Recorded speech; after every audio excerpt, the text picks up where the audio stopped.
Go back to the schools issue. Public schools closed again from Monday. President Cyril Ramaphosa made that announcement last night, saying that pupils will break for 4 weeks, with matriculants and grade 7 pupils going back sooner. All of this in an effort to try and reduce the spread of COVID-19 in the country's classrooms. So early childhood development centres then have also been affected by the lockdown. You'll remember their issue also was among those that became quite a legal matter that played out in court.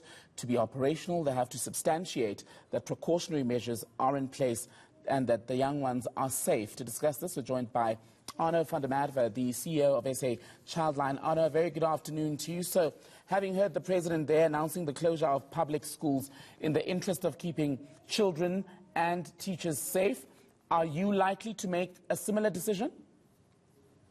No, I think what our President said does not pertain to us as the ECD sector, because we fall under the Department of Social Development, and clearly that the announcement was made for public schools. We only managed to open on the 6th of July, or some of us really, so we were only open for about 3 weeks, so no, it does not pertain to us. And I'm wondering then, in that 3-week period, Arno, if you've seen any trends as far as COVID-19 spread at early childhood development centres? No, not really. Small children really is not that susceptible to the COVID virus. Obviously, we need to take precautionary measures, and the Department of Social Development did give us safety protocols which we need to adhere to. So we do adhere to that, and we keep our schools safe.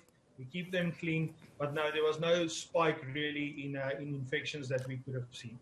So you've covered children and teachers. Have you, as in similar cases with schools, had to shut down centres because a teacher has become positive, even if, I beg your pardon, they did not become infected on the school premises?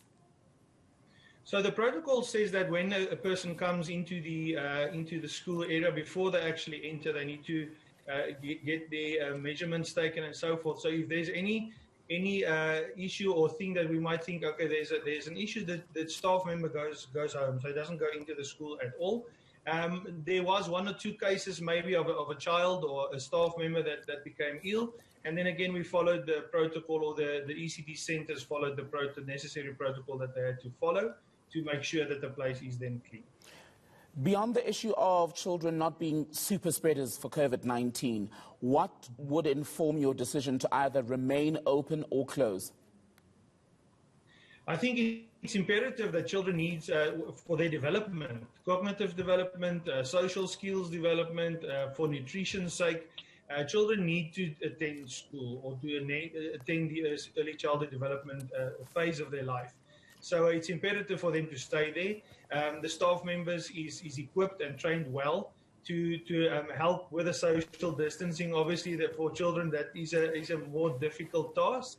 But they use games and songs and so forth to get the kids to do social distancing. So it's definitely, it's imperative they need to stay in schools, and it's safe for the ECDs. And in terms of attendance, Arno, have you seen large numbers of children coming back, or is a great number of parents still opting to keep their children at home? We have seen that between 20 and 50% of children have returned. So indeed, almost half, or at least half of the children did not come back to the ECD centres.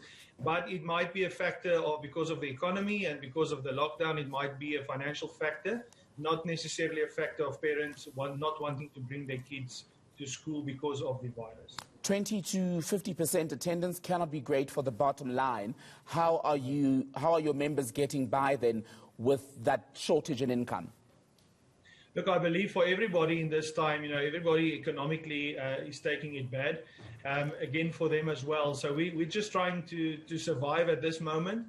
And then hopefully what we believe is that in summertime, or in summertime, it should pick up again. So they're trying to survive for the next 2 or 3 months until you can actually see an increase in the children coming back. Have you had retrenchments, pay cuts? How are they surviving? Yeah, look, there is definitely retrenchments that had to take place. That is just a fact in terms of business, to get the business to survive. That is a big problem, and that is a problem, I think, across the board for any sector and any industry.